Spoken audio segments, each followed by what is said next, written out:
Once upon a time, in a big green forest, lived a little bear named Barnaby.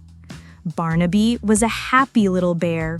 He loved to play with his friends, a clever squirrel named Squeaky and a gentle deer named Willow.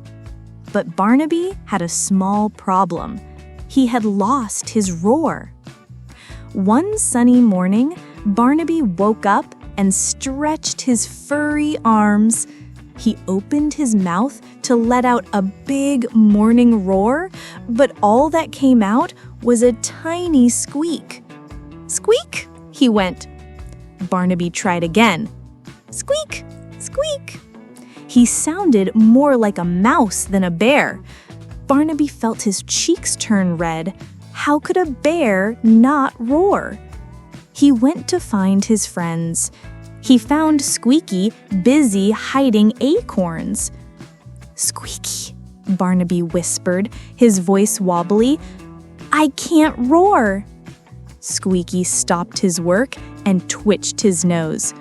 What do you mean you can't roar, Barnaby? All bears can roar. Not me, said Barnaby sadly.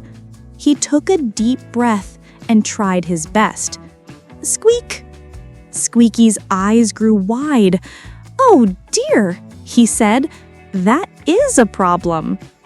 Just then, Willow the deer came by, her steps soft on the forest floor.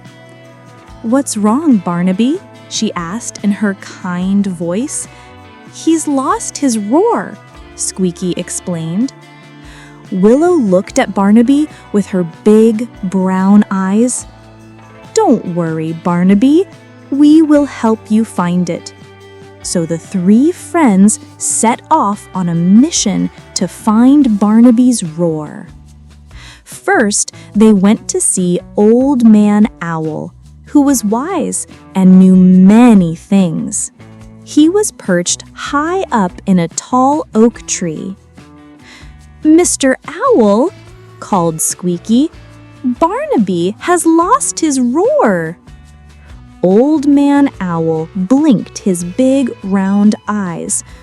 Lost his roar, you say? A roar is not something you lose like an acorn. A roar comes from inside. It comes from your heart. Barnaby didn't understand. How could a roar come from his heart? Their next stop was a big, grumpy bear named Boris. Boris had the loudest roar in the whole forest. Mr. Boris, said Willow politely, could you teach Barnaby how to roar? Boris looked down at Barnaby and let out a huge rumbling roar. The ground shook and leaves fell from the trees. Barnaby's ears tingled. You just have to be big and strong, grumbled Boris. Now you try. Barnaby took a deep breath, puffed out his chest, and thought big, strong thoughts. Squeak! Boris just grunted and went back to his nap. Barnaby felt even sadder now. He wasn't big and strong like Boris. Maybe he would never roar again. As they walked back towards their part of the forest, they heard a little cry. It was a tiny rabbit trapped in a thorny bush. Help me! Cried the little rabbit. I'm stuck! The thorns were sharp, and the little rabbit was scared. Squeaky tried to chew through the branches, but the thorns pricked his nose. Willow tried to gently pull the branches apart with her antlers, but they were too thick. Barnaby looked at the scared little rabbit. He felt a strange feeling in his chest. It was a feeling of wanting to help, a feeling of wanting to be brave. He forgot all about his lost roar. He forgot about being big and strong. He just knew he had to help the little rabbit.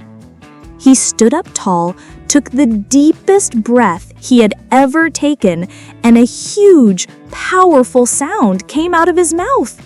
Roar! The sound was so big and so loud that the thorny branches shook and trembled. The little rabbit was so surprised that it jumped right out of the bush. Squeaky and Willow stared at Barnaby with wide eyes. "You did it, Barnaby!" shouted Squeaky. "You roared!" Barnaby felt the rumble in his own chest.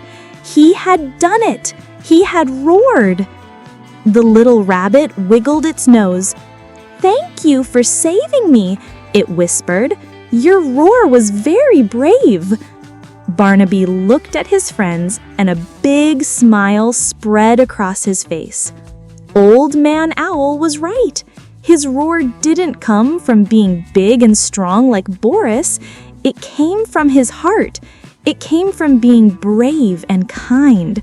From that day on, Barnaby could roar whenever he wanted, but he only used his big, brave roar when he needed to help someone. The rest of the time, he was just happy being Barnaby, the little bear with a big heart and a big roar.